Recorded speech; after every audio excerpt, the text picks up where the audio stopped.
Yeah, we hold Billy too there. Okay, Bill, come Ladies on and gentlemen, around. please hold it quiet. Okay, that's the shot.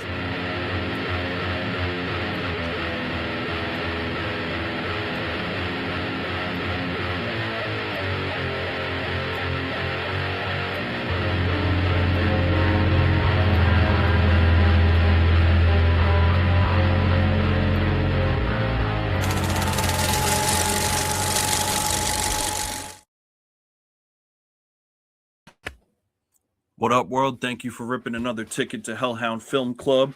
I am your host, Cody Pope. This is a special episode tonight that we got going on, but as always, I have my co-host, the one and only Danny Dons, baby. Thank you for What's joining going on, us my man? tonight. Hell yeah.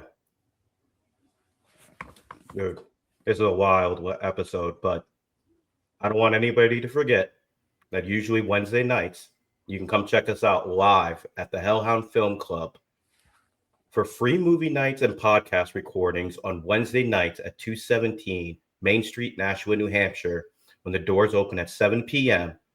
at the spot where we're at every Wednesday. Come check us out. That's right. And so you guys will notice that is where we usually film these episodes from. And because this one is a little different, we had to bring in some special guests and kind of coordinate this at a different time.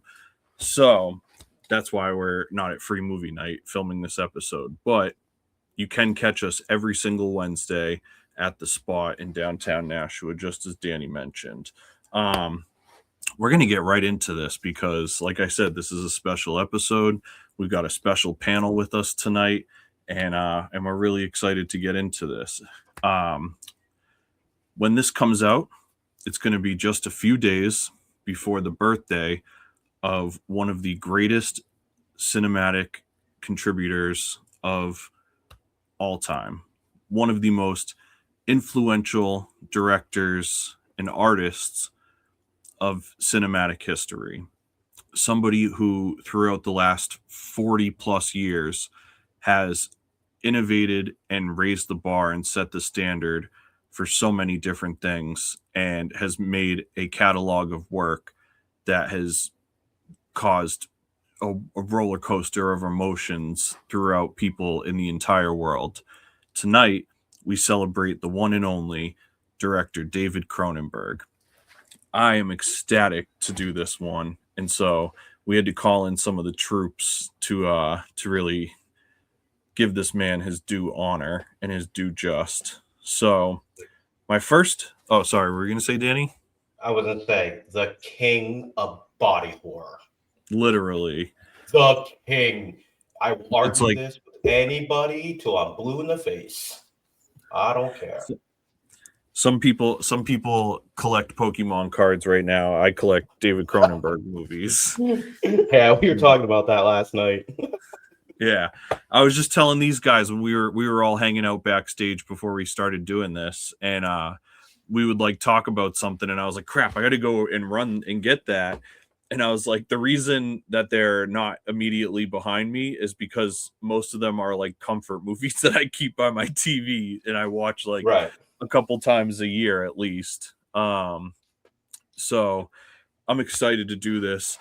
Our first panelist tonight is a dear friend of mine, somebody who actually started Hellhound Film Club with me. Technically, he was on the very first 2 episodes that we did. They were audio only episodes that we filmed from our original that we recorded from our original Vine Street compound. Must have been 2018 or 2019. And we did a David Lynch episode and a John Cassavetes episode. Like I said, he's one of my dear friends. He is part of the Hellhound Film Club lineage.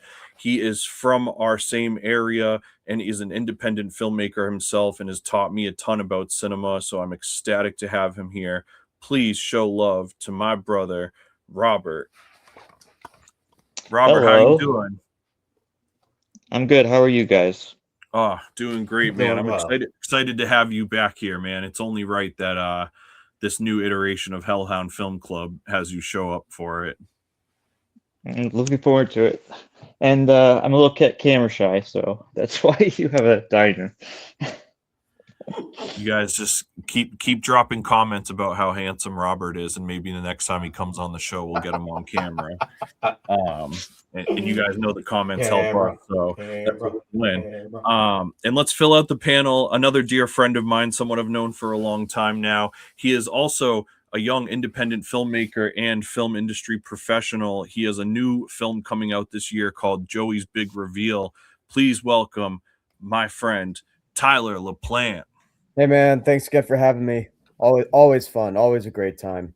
Dude, thank you, man. It's this show has called on you so many times already, and so you're like pretty much part of the family at this point, you know? I appreciate it, dude. I'm feeling the love. I'm feeling the love. At this point, you're just a cornerstone of the show. Yeah. Like, you're just a part of it. Like, It's a cool ass show to be a part of. 5 weeks ago, 6 weeks ago, like, was like really legit. Like, we met one other time before that, but that was a while ago. But since then, I think you've been at 4 or 5 of them. And yeah, I try to go every week. And right now I'm fun employed. So, you know, I got plenty of time to watch movies. I hear that. So as I mentioned, we're a little early, but I just figured better to be early than late. But David Cronenberg's birthday is this Sunday. And so that's why I wanted to do this episode like this, as opposed to our traditional format like we had talked about before. But this is gonna be his like 82nd or 83rd birthday this week. Wow. Wow. And he's basically been making movies for like the last like 50 years. He still has it with the shrouds. Exactly. It's like he's still like shaping the way that we like see certain parts of film and shit. But so I figure for the audience, just like a brief little, I'll just like kind of go through a quick like bio. If you're not familiar with David Cronenberg, I guess you guys can tell me how you feel, but I feel like most people probably, if they know him, they probably know him for The Fly. I feel like that's like his most recognizable movie. But as we mentioned, David Cronenberg, born on March 15th, 1943, is a Canadian film director, writer, producer, actor. He basically is the godfather of the body horror genre. He is famous for using special effects, for doing these like highly intrusive, like eye melting visuals, of just incorporating, rather than having traditional monsters in his films, he was always making the human body the monster, so to speak.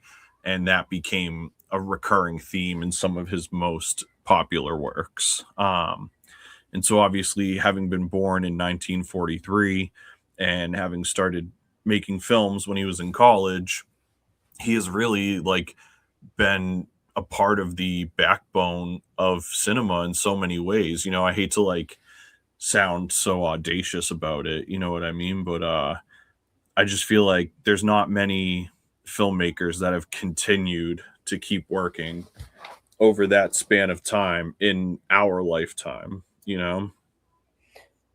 Yeah, no, I mean, there's, you know, like I'm thinking about guys like, you know, like Scorsese, who's like, he's working on his next project now. But like, yeah, I mean, Cronenberg, you know, not to sound like a fake fan because I've only seen like 2 of his movies so far. I'm watching Videodrome right, you know, as soon as we're done with this. But yeah, man, I mean, you know, the influence is huge. Hell yeah, the influence is huge. The skill and just like the cultural zeitgeist behind his work is so fascinating, and the weird themes of like sex and like power struggle, and obviously, everything about the human body becoming the monster, which is a great way of putting it. Like, I really, though I haven't seen a lot of his movies, I have a really deep appreciation for this guy's work. I'm just curious because you said that you've seen two. Which were the two that you had seen? The Fly and Scanners. Okay. Because I was actually gonna bring it up because Cody said most people would know the work for The Fly, and I was just curious because like I thought it might have been Scanners. I feel like The Fly is like the most well-known commercial one, and I think Scanners is like the big cult classic hit. So like I think those two get brought up a lot, but like, I'm slightly talking out of my ass a little bit here, That's just my own speculation. Because I think Existence is great. I love it. Yeah. I was trying to show my copy of The Fly too, but I think I actually had it packed up. We were actually going to watch it at one point for film club. So I like had it, but it's like, yeah, I just keep trying to show them to the camera so that people know how, I don't want to say how easy it is, but like you can have these films at your disposal whenever you want, and you can go to a ton of places and get these, you know what I mean? And it's important to like have the movies that are as important to you as these are to us in your catalog so that you don't lose them. I got Videodrome from National Public Library. Dude, that's awesome. where I rented it from, dude. Yeah. They actually have like an extensive collection, and they have a number of David Cronenberg movies too. So if you want support the library, go check it out for free. Shout out Nashua Public Library. Yeah, no kidding. Just that was a great library. Just because how gruesome those movies are, I'm shocked. What were you gonna say, Robert? Oh no! When I lived there, it was just a fantastic video collection. And back then, they didn't have Blu-rays, so they were still doing VHS and DVD. Mm-hmm. So a lot of the films that were, not on DVD yet, you could watch it on VHS. Like for the life of me, I could not find a good online rip of Tommy by The Who, and I've always wanted to see that movie. And I was at National Public Library a couple of years ago, and lo and behold, like they had a copy of Tommy, and it was just like staring at me. I'm like, no fucking way. Like this is nuts. Like what a very specific movie to have at a public library. So they got some good people doing the curation over there. Do they still do showings every? I don't know if it was weekly or monthly. Yeah, they have like a series that they do. I forget how many weeks it is, but it's like definitely like a couple months, and every Sunday they run like a free movie.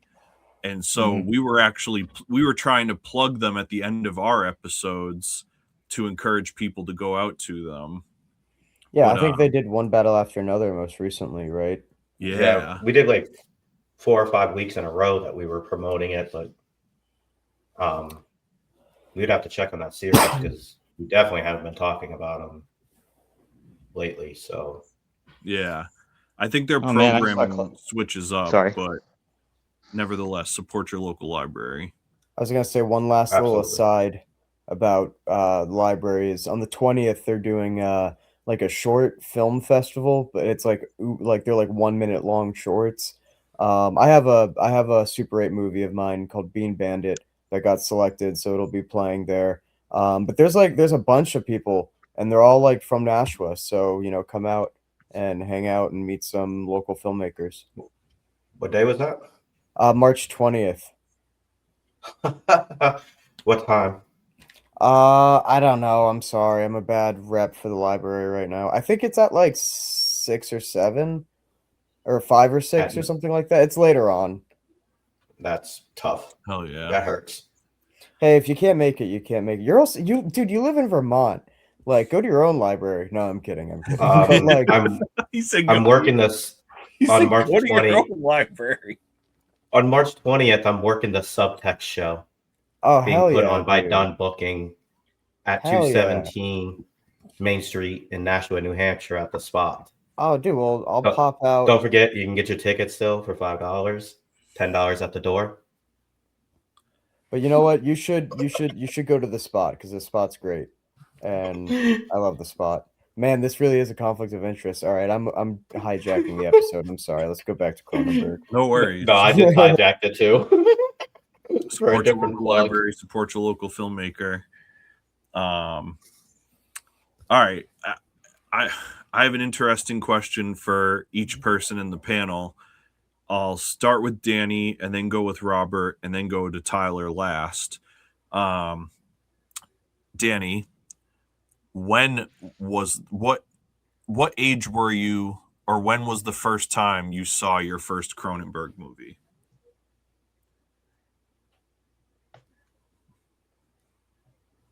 Had to been like 10 or 11.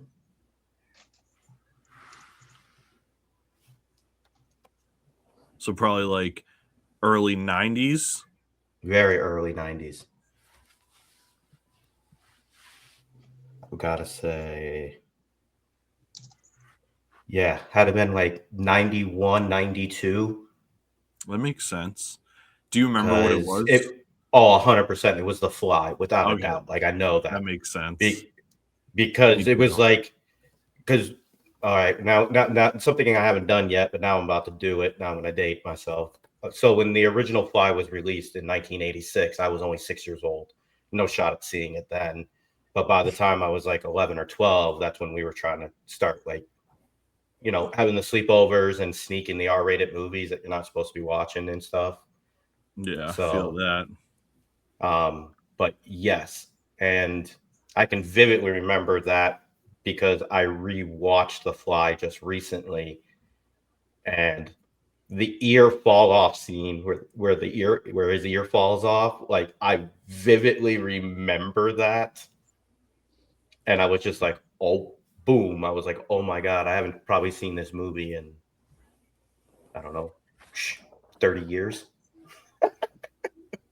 Robert, I pose the same question for you. Do you remember like what age or like around what time in your life you saw your first Cronenberg movie and what it was?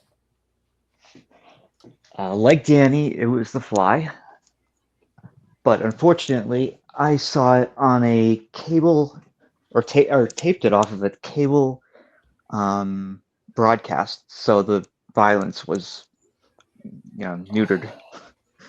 So I never quite. Yeah, I mean, when you do that to a Cronenberg, so it took a few years, but yeah, I was 9 or 10. It was just a great introduction because I think it's the perfect way into his filmography. Yeah, that's so funny, dude. Like, and I guess that makes sense for like because all three of us aren't like too far apart in age, so I guess it makes sense that we would all have like come across The Fly shortly after its like VHS lifespan or whatever. Tyler, what was your first one? And I'm guessing you said it was pretty recent, right? So yeah, actually, so I watched Scanners like 2 years ago. It was during the Criterion Collection like 50% off sale that they do at Barnes and Noble. So I was getting my fix, and my buddy was like, "Oh, I'm gonna get this one. Like, I heard this movie's cool, and the cover looks great." And I'm like, "All right, sweet." So we get back and we watch it, and I'm like, "This is crazy." I'm like, "This is like an insane movie." And I really enjoyed it. And I'm like, okay, like, I know about Cronenberg. Like, I know he's got a lot of great stuff. And then I eventually got The Fly on Blu-ray, and I watched that most recently, about a year, like a little less than a year ago, with my uncle for the first time, and I had never seen it. So, yeah, I think I enjoyed The Fly a lot more, but like Scanners is a lot of fun. It's like a really weird, abstract movie, but I dig it a lot. Scanners. Michael Irons. Wait, sorry. Let me shut up. No, I'm sorry. Michael Ironside is just wacky in that. It's amazing. Yeah. Sorry about that, Cody. No, it's all good. I couldn't see you talking. That scene with the escalator, I wish that was somebody's music video now with just the heads exploding. Like, Yeah, dude. Oh man.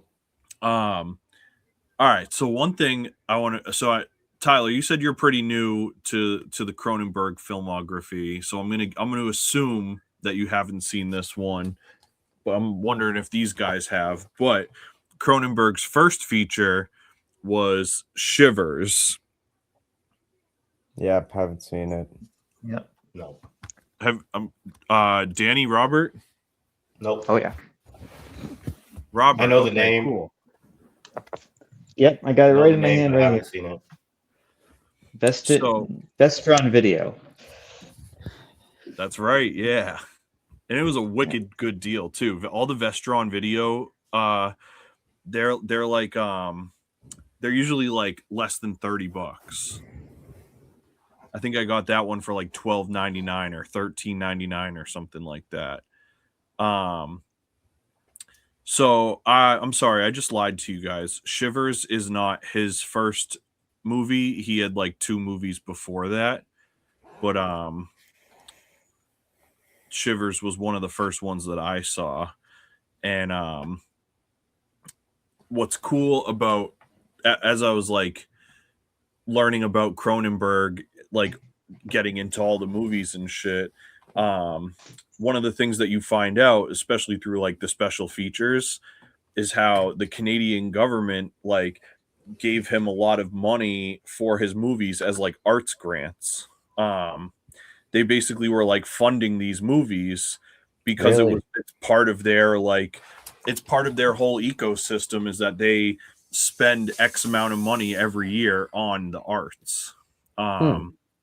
So all of his like early movies in college and shit were like financed by the Canadian government essentially through grants. And so when Shivers came out, there was like this insane uproar. People were losing their minds because there was basically a news article that came out talking about how gross the movie was, and it was like, and your tax dollars paid for it.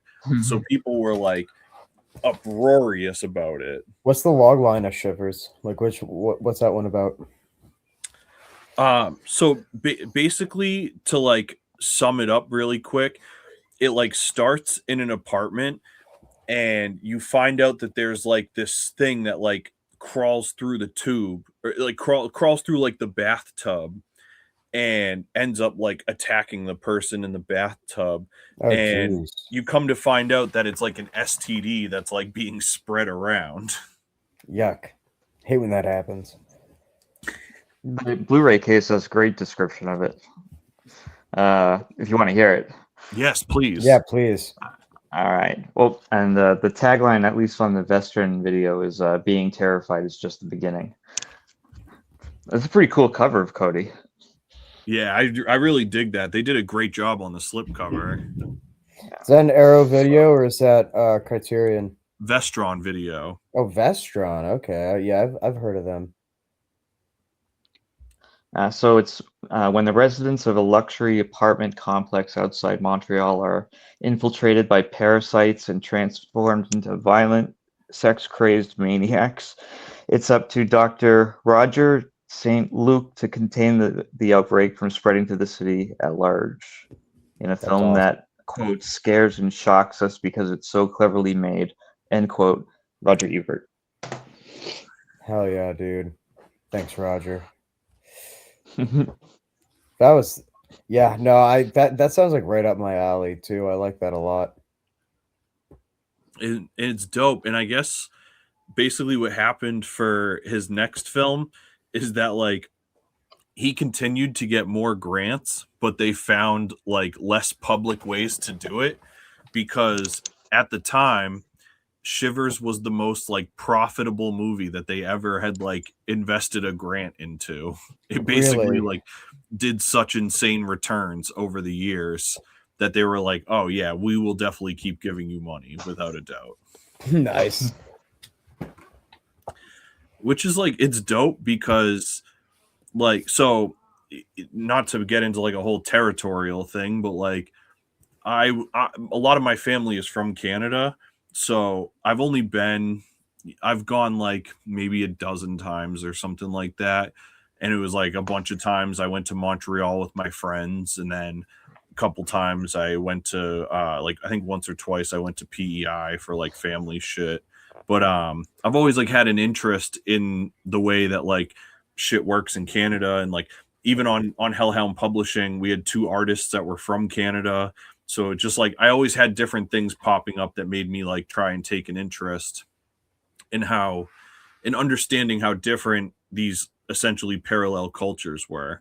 And when you come to learn how much Canada like invested in Cronenberg movies and shit, it really makes you wonder like I don't know if there's any artist in our country that like has been legitimately funded through grants that has made that much of you know what I mean? Like Cronenberg is somebody that like we're talking about, you know, Coppola and, you know, David Lynch and all these people, you know, like people know that this guy is a legend. So it's like I can't think of an American artist of any magnitude that like made that big of an impact that was like funded for their arts, that didn't have to like figure it out in some capacity themselves. That's true. I can't think of any. I feel like over in the US, like a lot of the times, it's movies like Top Gun and shit that like if they paint the military in a good light, then they'll end up getting like you know big budget or like access to like locations or like being able to use stuff for free or you know whatever. And like it's kind of interesting how like Canada is like, oh hey, people really like this guy's movie, like we'll keep giving them money to make movies. And over here it's like, well, we got to help make the war machine look good. So Exactly. you know, yeah, get these young men riled up to be a gay pilot with all their other buddies, like in Top Gun. You know what I mean? Oh my God. Oh my God, that one hit me with like a delayed reaction for some reason. For like 2 seconds, I'm like, oh no, dude, that one. I might like have been said a it to stinker, myself in but- my head, and then I was like, oh my God. So like we were talking about, Cronenberg's body horror is like the thing that he's the most known for. But eventually what happened, he has a great run, and that's why I want to bring some of these out. I don't have these in like chronological yet, but obviously we just talked about Shivers. Shivers you can find pretty easily, I'm pretty sure, for like $20 or less. Scanners is one that we were talking about, these most notable for. You can find in the Criterion, which is on sale multiple times a year. Videodrome. But basically what happened was, and I don't want to like my fact, I may be off factually. I'm trying to like remember this from things that I've watched through the years. But basically he had kind of hit I don't know, like he had hit a point where his films weren't hitting the way they were. And so he was kind of like looking for work, and he ended up like selling his house to, actually, Robert, you may remember, what was like there was like 2 movies that he did like back to back that basically like made no money. And he ended up like, I think he either like sold his house or lost his house or something. Do you remember that? Well, I mean, after Rabid in 1977, he did a race car movie called Fast Company, which was 79. And I'm not sure about the financial element of it, but he did follow that up with The Brood, which was a very personal film for him. I'm not quite certain about him putting up the house or anything like that.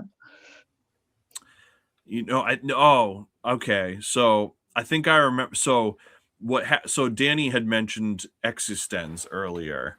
So Existenz is like a killer sci-fi. I mean, it still is like the body horror, obviously, but it's a lot more like a sci-fi film. but it came out like right around the same time as The Matrix.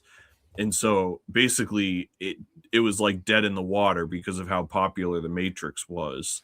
And then right after doing that, he did a movie called Spider, which I didn't see, but I think that was like more of like a drama turn. And that basically from anything you find, that movie like made no money. And so he kind of like lost that tentpole kind of like, you know, carte blanche to do what he wanted creatively kind of thing.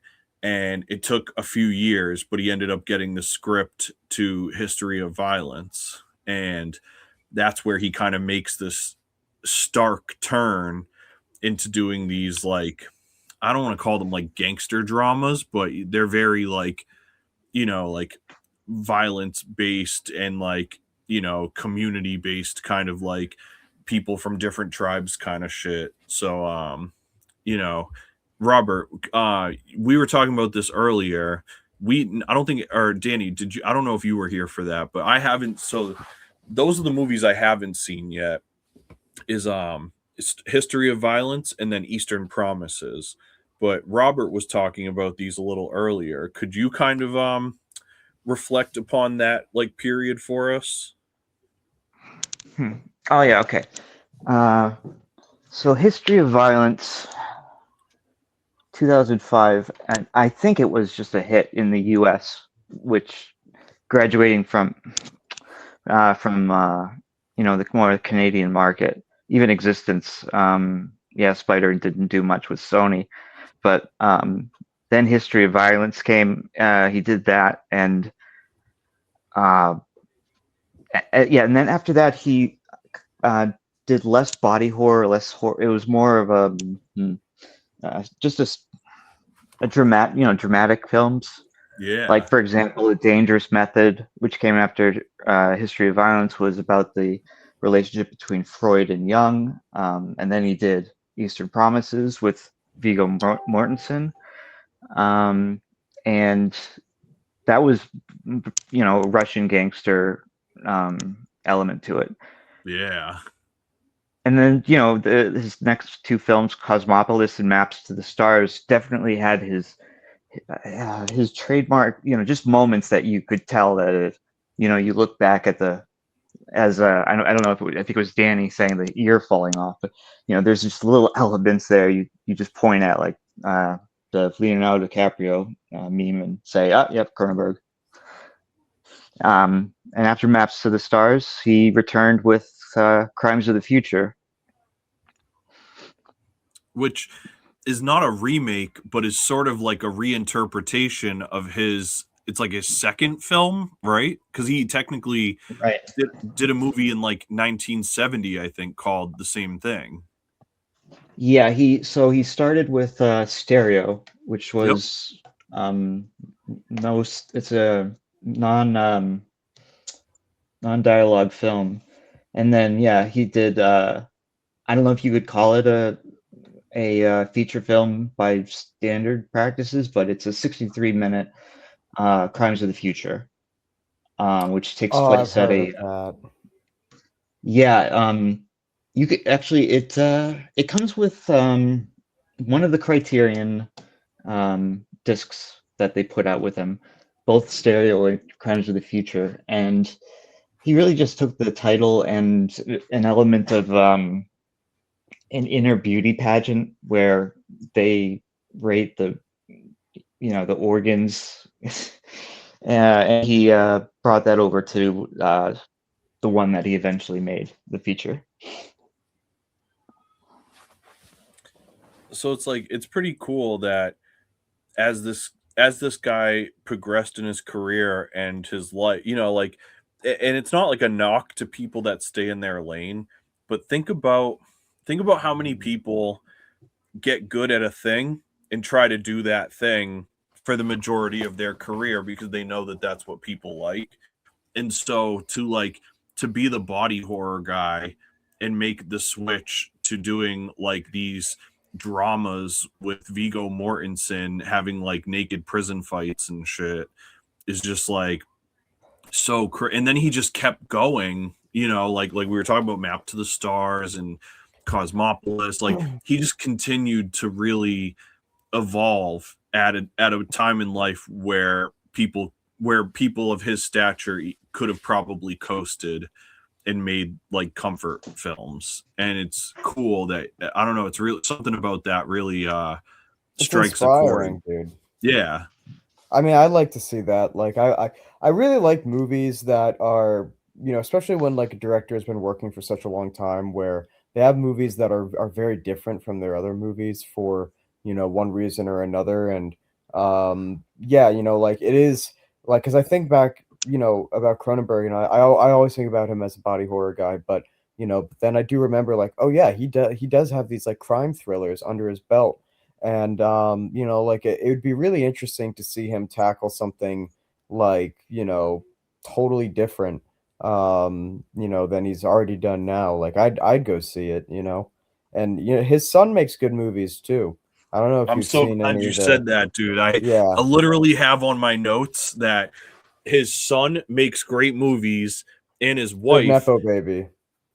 yeah, his wife works on like almost all of his movies as a I forget if it's either a makeup artist or a costume designer.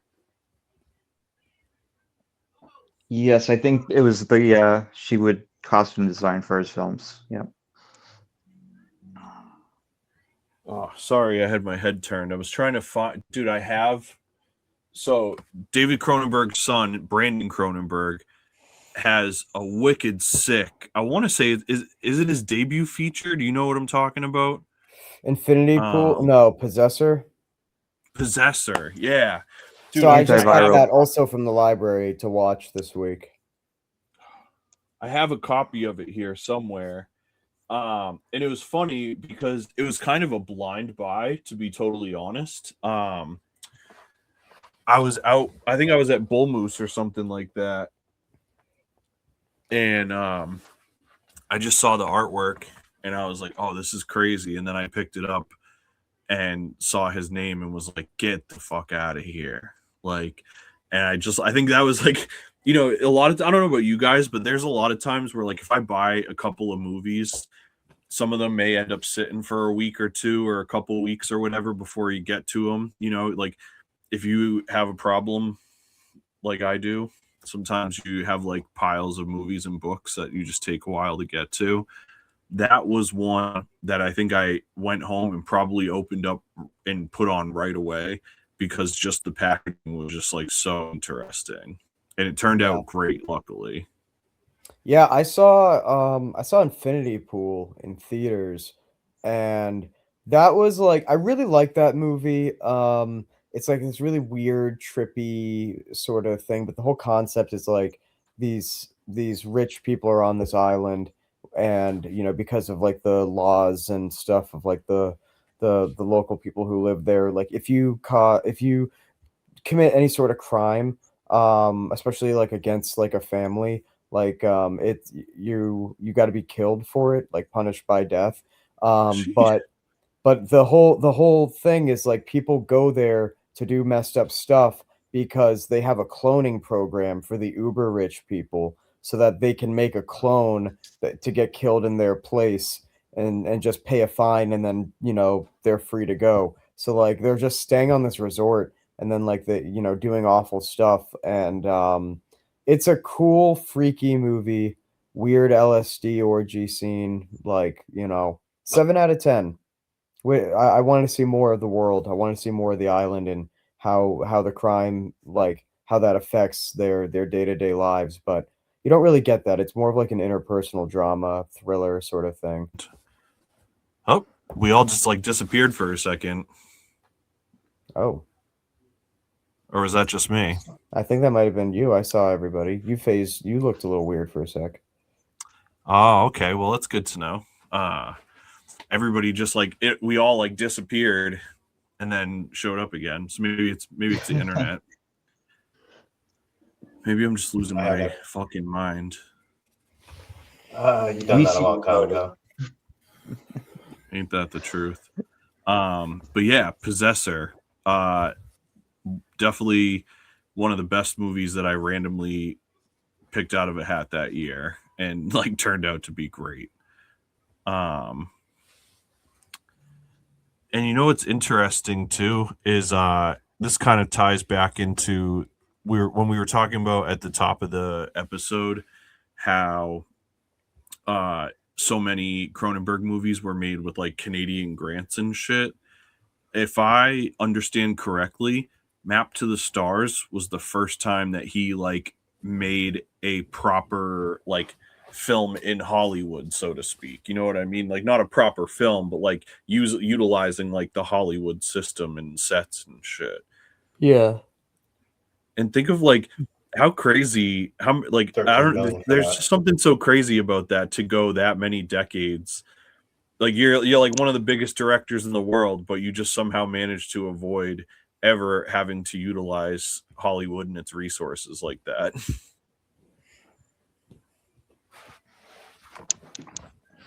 Well, Map for the Stars was 13 million US. That what was the budget for that movie. I mean, that's pretty modest for like a director of that magnitude. You know what I What mean? year? What year? What year was that, Danny? For Map to the Stars. That was 2014. 2014. Yeah, that's you know, that's enough to make a movie. Exactly. That's like I feel like in the 90s, some of the best movies were made in that 10 to 20 million budget range. Mm-hmm. Yeah, you don't really have the mid-budget movie anymore. 1986. In 1986, it was 15 million US for The Fly. Which at 1986 was probably exceedingly large compared to previous budgets, I would imagine. And especially of like a movie of that compared nature, to 20. like yeah, that's what I'm saying. Like 15 million in 1986 is substantially larger than 13 million in 2015 or 2014. Yeah, for real. So I mean, I have to say that, like, and then like Shivers, when we were talking about that, he did that for 179,000 Canadian dollars. Well, that's how it should be. You know what I mean? It's like, I mean, you know, it's like, I don't know. I get that at a certain time period, you had the obstacles of technology to overcome and shit like that. But like nowadays with technology, it's like there's no need to be doing these like friggin' $100 million movies and shit like that. And most of the time they're not even good. Whether it's like whether that's a subjective thing or they just literally look like shitty CGI. yeah. Well, The Fly, the budget was so big because they chose to go through the metaphors of the entire Fly of like Jeff Goldblum's character like transforming instead of it just being like a quick thing. It was like throughout. So like the prosthetics that were made throughout for the entire like changing like was probably a lot of the budget, I'd be honest, because that was pretty incredible what they did during that movie compared to like the original make. It was like kind of like a quick transformation. Like they didn't really focus on it. True. Where in Cody, Cronenberg's you and version, they did. Go ahead. Cody, you and I have spoken about Crash before, and I was wondering if you could share your thoughts on that one. Say that one more time. Yep, you and I have discussed Crash before, and I wanted to. I thought I'd bring that up and see what your thoughts on it. Yes. So to anybody wondering, there's only one movie in history called Crash. The other one does not exist. Yeah, That is I was not, about to say, dude. that's not a movie that exists. The only Crash is Brokeback Mountain won that year. So a couple things that I find that are really interesting about Crash is, so when you start learning about Cronenberg, and I think this has a lot to do with the time that he was born too. You know, you got to think he was born in like 43. And so I'm sure there wasn't a ton of kids born in the 40s and 50s that were like, I'm going to make it in Hollywood. I'm going to make movies. It's going to happen. And so his original thing was that he wanted to be a writer, and there was another thing that I can't think of, but he eventually like went to college for writing. And so Crash is an adaptation of a famous novel by the author J.G. Ballard, and it was already like an incredibly controversial novel in its time. And of course, the person who had already tackled the unfilmable novel, aka William S. Burroughs' Naked Lunch, once he did that, there was no challenge that he couldn't take. And Crash inevitably became one of the most, trying to think of the right word, like one of the most like shocking things that had happened in a long time, Oh, I've heard including about this. Huh? Sorry, I just looked up Crash, and because I'm like this sounds so familiar, and I'm like, okay, sorry, I'm so interrupting you. I'm so sorry. The book is crazy too, but dude, the movie ended up getting shown at Cannes, and it didn't win the Palme d'Or, but it won like the jury prize, and the award was for audacity. And it's only been awarded that one time ever in history. It's never been awarded again. And I think it was Francis Ford Coppola was the like president of the like Cannes jury or whatever at that time. And I guess he hated it. He was like, he thought it was like the worst fucking thing imaginable. And but yet then there were so many other people from the film industry that thought it was like this brilliant masterpiece. And so it was just so divisive amongst people. But that's one of my, like, it's hard to like pick a favorite, but I'm going to ask you guys, so get prepared. But it's definitely one of my favorite of his catalog without a doubt, just because I think it's and I don't want to sound like a asshole saying this, but I think it's the most unique way that he uses the body horror device, if that makes sense. I agree with that. Yep. Yeah, no, that makes sense. So so Danny, have you seen Crash? Absolutely. Okay. So Tyler, you have not, right? No, it's on the list. So I'm gonna read from the back of the DVD just so that you have like a summation of it. Please do, yeah. But basically, as we had mentioned, Cronenberg adapted J.G. Ballard's future shock novel of the 1970s into one of the most provocative films of the 90s.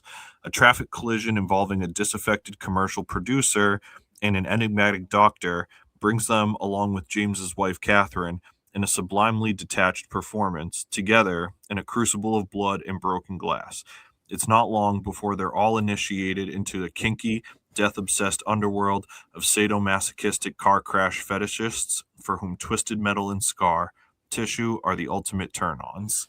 So basically, these people reenact famous car accidents, and that's how they get off, is like crashing cars, and all of a sudden they're all just fucking hot and horny. So I feel like that's a big thing with I almost said David Lynch. David Cronenberg is his not obsession, but like I feel like sex pops up in his movies all the time. You know, whether the Fly, like, you know, he becomes horny because he's a fly, like, you know, for some reason. or you know, and then even I'm 16 minutes into fucking Videodrome, and like, you know, that's a super horny movie, like not even 15 minutes in, like it's insane. So it's like it's interesting, the relationship with sex that he likes to, you know, talk about, like, in, you know, thematically throughout his movies. I don't know, any not advice, but like anything else like you notice in like other movies that like really jumps out at you Well, regarding that?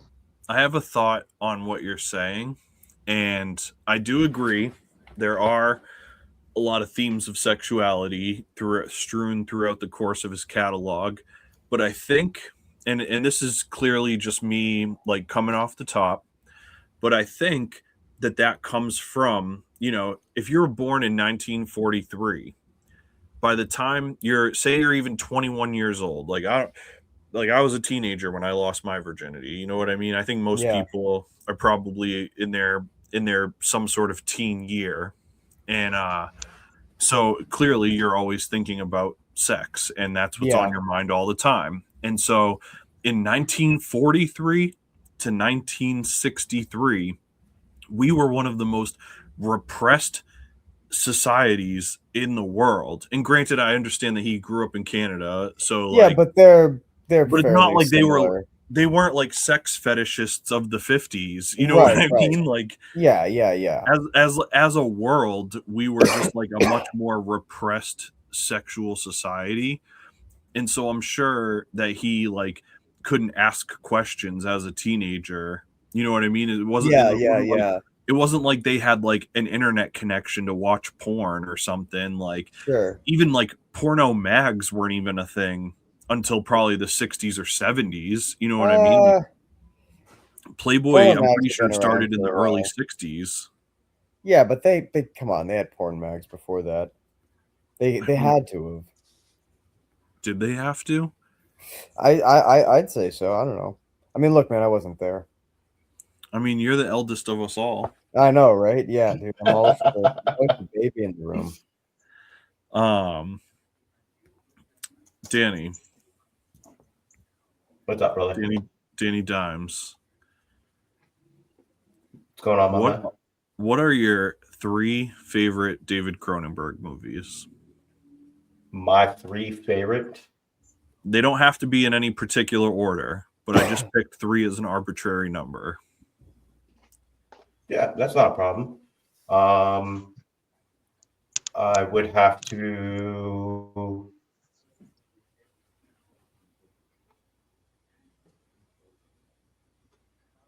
Yep, I think so. I'm gonna have to go with The Fly, Crash, and Scanners. Okay. All right. These are good ones. Robert, how about you? What would you say your 3 favorite? And they don't have to be ranked. It's not that they're better than other ones, but just the 3 that are most important to you. All right, so I'll give you the 3 and then the 4th, because I think the 4th is, it has to be on any kind of three film list, is Videodrome, because it's such a quintessential Cronenberg. Can you hear me okay? Loud and clear. Okay, sounds good. And then so I'd go with Crash, Crimes of the Future, and I'd let's say Existence. Okay. Existence. I like that. That's a highly respectable addition to the list. I don't think Existence or Existence or whatever, I don't think that gets talked about enough. I think people are kind of starting to just, even myself, like being totally transparent, I just saw it for the first time maybe 3 or 4 years ago, maybe a couple years before that, but definitely not more than like 10 years. You know what? It's like a recent thing that I discovered. But all right. So my 3 favorite, kind of similar to Robert. is Videodrome is on this list. I just think this is one of the most phenomenal visuals of his catalog.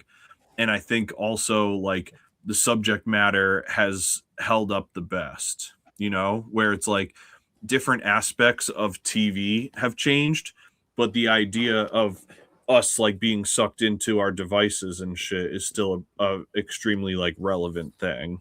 I guess I should just get Crash out of the way because it goes without saying. That is like, Crash is absolutely one of my favorite. I think Videodrome is the most visually appealing and the most evergreen of his catalog. I think Crash is the most visceral of his catalog, that had the most like, it just like, no matter how many times I watch it, I always get that like, ooh, oh wow, like there's just like something to everything that's happening that's very like it feels very intrinsic to react to. And my third pick would have to be Naked Lunch. As I said, the unfilmable novel. And the reason I mention the novel is, well, why would it not be? Because it's somewhere on one of those shelves. Yep.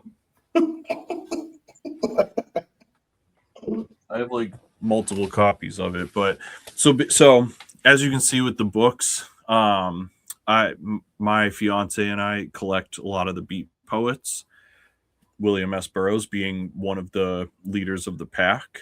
And so Naked Lunch was something that really, and obviously being like a former drug addict as well, Naked Lunch hits really hard in that aspect. And so I found that book really early on in life. Before, I've always had a thing for movies, but my love affair of movies from like growing up to my early 20s was really just like entertainment value. Like I always had DVDs and I always like loved movies and shit, but I didn't have an understanding of like cinema culture and film and whatever. And it wasn't until like later in life that I had found that. And and so because of that, like William S. Burroughs is somebody that like I found through punk rock. And when I found out that somebody had made a movie of the book, that was like one of those, you know, I think a lot of people like to romanticize that they've read books before the movies come out, but I think that's not always the case. I think people hear that a book is being made into a movie and will often go run and read it. And like, whatever, if people are reading books, that's the most important thing. But I felt very fortunate to have found Naked Lunch when I did in life. So to hear that somebody made a movie of it was like, get the fuck out of here. And that was kind of the thing that first introduced me to David Cronenberg. I had seen The Fly when I was like a young, you know, probably 10 or 11 or something like that. But I didn't, like I said, I didn't have an understanding of film to that magnitude. So I wasn't like, who was the director of this movie? It was just like a crazy ass movie that I saw. So those are my three favorites. Sorry for going off on a tangent, but Videodrome, Crash, and Naked Lunch. And Great picks. If you ever come hang out at the crib, you'll see the Naked Lunch poster on the wall too. Yes, Tyler, I would ask you, but you said you've only seen two. Well, I have a response. Okay, so He says I have a response. Nobody was Yeah, charging just you with say. anything. You don't need your lawyer. The Fly and Scanners are the two Cronenberg, but I'm gonna shout out Infinity Pool, his kids film, because I really enjoyed that one. I got to see that in theaters, and you know, it was weird and trippy, and I feel like, you know, I feel like everything that you guys have described about watching these movies, like seeing them, you know, in theaters or seeing them in the first time, like it always seems like a weird, trippy experience. So, you know, so for me, Infinity Pool, The Fly, Scanners. So that's where I'm at. I dig that. I do want to shout out, like, because like I was like debating this, but like History of Violence is another one that I really enjoyed. But that's also because I'm a huge Ed Harris fan, and he's in that. So like that's also one of the reasons why, like, as one of like per se like one of his newer movies. You know what I'm saying? Like I I really enjoyed that one too. So Yeah, that's Ed one. Harris is amazing in that. Yeah. Yeah, Ed Harris is amazing and basically everything he touches. So, Yeah. and he's like one of my favorite actors. So, but I just But wanted William to throw Hurt, that out there. sorry.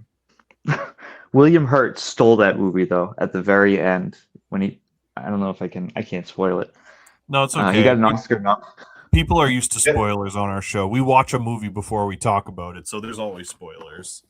Yeah, that's like a given on our show.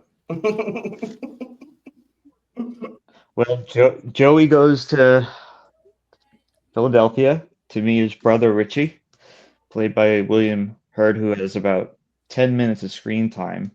And what an acting job to take the script and do what he did. He's just so odd. His acting choices are so unique that I just wanted to shout out to him. I think that whole cast is solid, especially Maria Bello, was it? I think you're right. Yeah, Yeah, Yeah. and Viggo yeah, Mortensen. Maria Bello. Yep. Yeah. Yep. Oh man. Man, this was fun, dude. The only thing I just wish we had a cake that was shaped as a fly that said "Happy Birthday, David." That's the only thing missing from this conversation tonight. Use that as the Damn, thumbnail. I would want one of the wings. I know, right? You know what? You know what's funny is I would do that as the thumbnail, but I'm literally already rushing to get this episode up tonight because we didn't get to do movie night last week, so we had no episode filmed. So thanks to you guys for helping us save the day. And Of course, pull this man. off. Anytime, dude. Anytime. So we didn't break our schedule. I just, I hate saying we have an episode every week and then missing a Not week. having an yeah. What Trying to happened? not- What, did they just was it an overlap or is everything okay? Yeah, so we had to cancel film club last week. I had some car shit come up.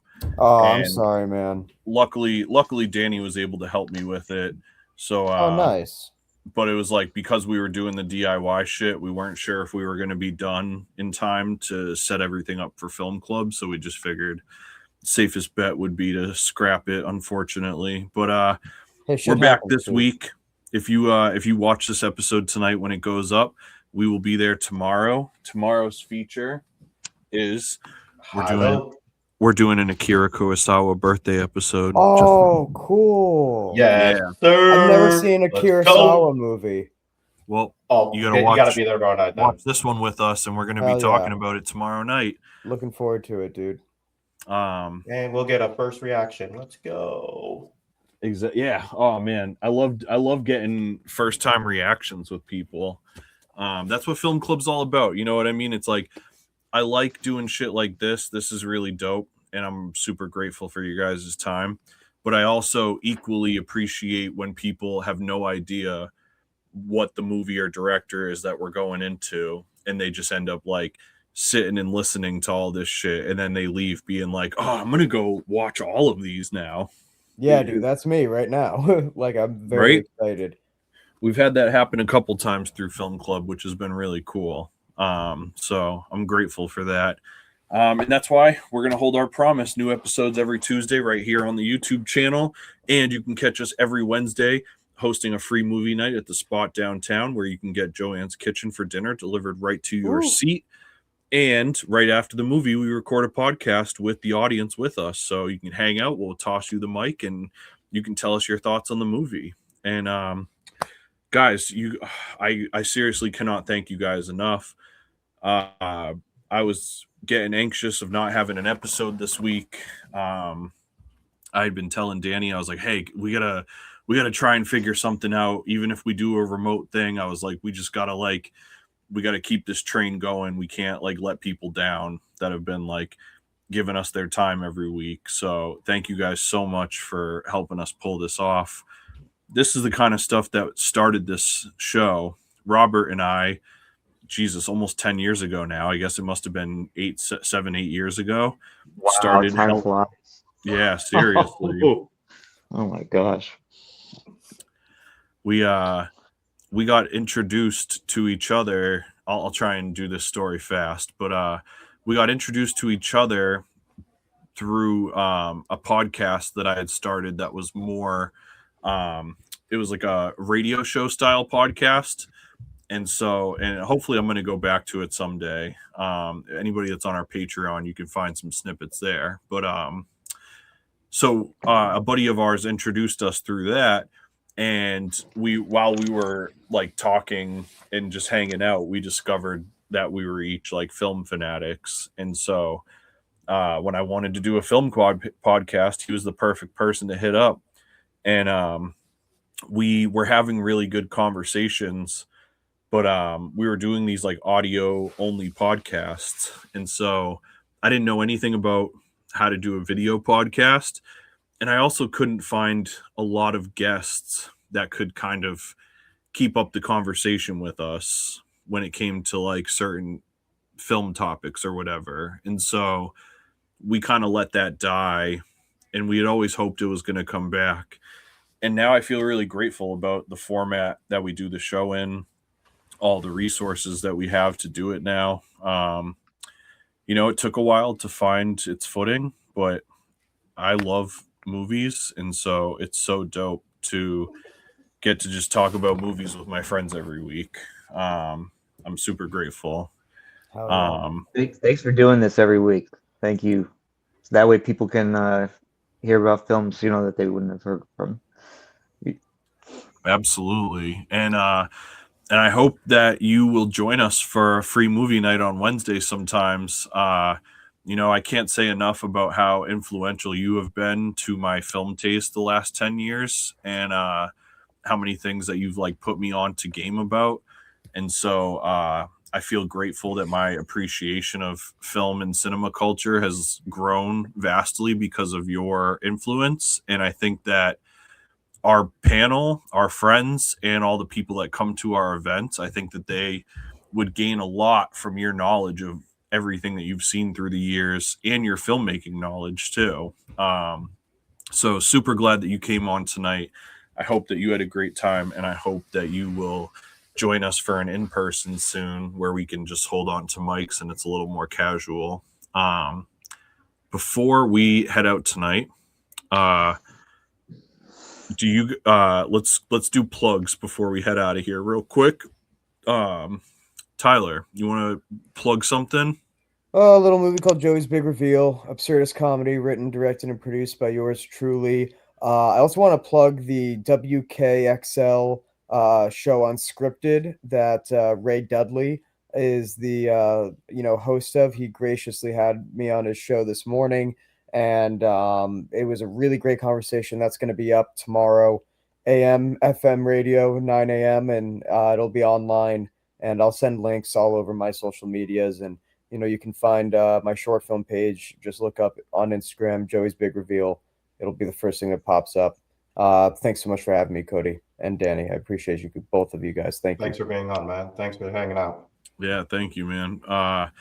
And I'll just say real quick, Danny and I have both had the privilege of seeing a rough cut of Joey's Big Reveal. And yeah.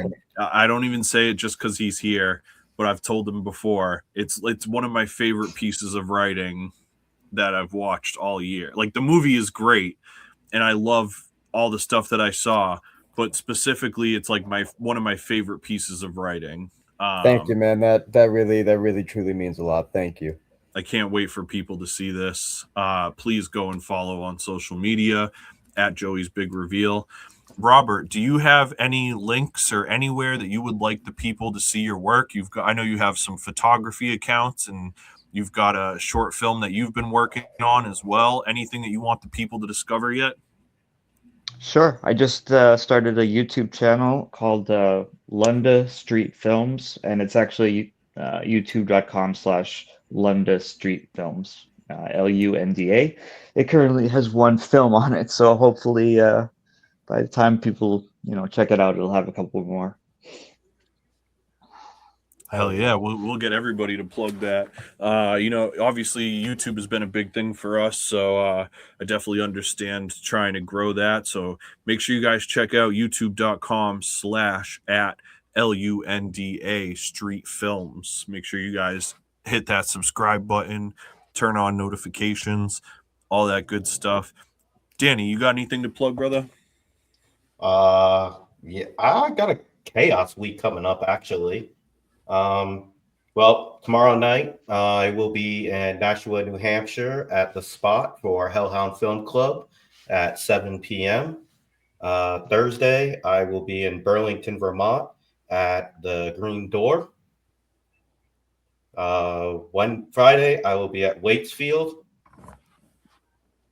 Saturday I'll be at the Rex at Stowe Mountain, and then Sunday night I'll be at the Shaskeen for rap night shooting. I will be there all weekend with Sharif. That's C. Shreve the Professor. He was one of the recent guests on our other program, CODY Central, which is a live talk show every Monday night at 8 right here on Hellhound Publishing. Look at that alley-oop. You know what it is. We know what it is. And then, of course, on Monday, don't forget CODY Central, 8 p.m. live. That's right. Hell yeah. But for those who don't know, Danny Dimes is a videographer and multimedia creator. And he does photo and video for a number of artists, and including myself. We have 2 videos together now. We have our first official music video, No Sugar Added. And then we have a live performance clip that we both put together that's of a song called Moonlight that I have. So Danny, his dates this week, he's going to be out on the road with North Carolina's C. Shreve the Professor, who's a hip-hop artist, obviously, as I just mentioned, from North Carolina, who's going to be on tour, and his tour comes and hits the East Coast. And so if you are looking for photo or video work or anything of the nature, make sure you contact @Dimes Media on all platforms. Danny Dimes is the man with the plan and the camera in his hand, and we'll make it happen. As for myself, the one and only Cody Pope, I do have some performance dates coming up. Right now, you can catch me Sunday, March 22nd at the Cantab Lounge in Cambridge, Massachusetts. Sunday, March 29th at the Shaskeen Pub in Manchester, New Hampshire. April 4th at Phoenix Rising in Northampton. April 23rd at April 16th at Green Street Studio. I'm trying to do these all off the top of my head. April 16th at Green Street Studio in Burlington, Vermont. April 23rd at Troop in Providence, Rhode Island. And I have a couple more dates that I'm going to be announcing on next week's programs. I'm just finalizing all the details as we speak, but I'm going to be hitting up your area. So come see a Cody Pope show when I'm in your town. And every Monday night, CODY Central live at 8 p.m. Eastern time right here on YouTube. New episodes of Hellhound Film Club every Tuesday right here on Hellhound Publishing. And our free movie night and Hellhound Film Club recordings are every Wednesday at 7 p.m. at the Spot in downtown Nashua. Whew! I got it all out off the top of my head, finally. Man, thank you guys so much. I really could have done this. I have so many more notes that I wanted to cover with you guys, but we ended up just having a blast having a conversation. So it was really cool to have you guys here. I would love to have you guys anytime you will be here. And yeah, that's it for my guests. That's it for us. Happy birthday to David Cronenberg. Happy birthday, David. He's going to be 83 years old. Woo. Technically, his birthday's Sunday, but because our episodes come out Tuesday, that's why we wanted to do the birthday episode this week. And if you're with us tomorrow night at Film Club, or if you're watching this next week, we're going to be celebrating the legendary Akira Kurosawa's birthday next. And so we got some exciting ones coming up. Make sure you stay tuned. Not only subscribe to Hellhound Publishing, but now we have the Hellhound Film Club YouTube channel as well, where you're going to get these episodes will always be on the channel, and we have exclusive bonus content that's going to be on those channels as well, and some extra videos, extra episodes, and stuff like that that's off of our traditional main season. So join us over at Hellhound Film Club on YouTube, at Hellhound Publishing on YouTube, www.cody-pope.com. And that is it for all of us. Thank you guys so much. Thank you. I was hoping that was going to go on a little longer. Jeez.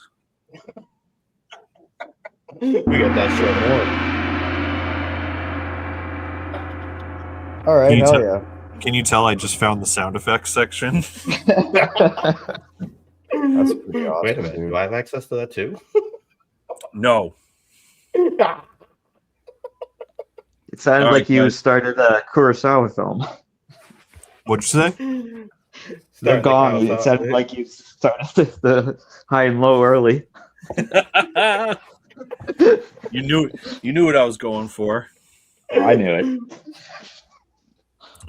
You guys are the best. I love you guys. I will talk to you all soon. Hellhound Till We Underground. Catch us at all the places and things. Get home safe, and don't forget the popcorn.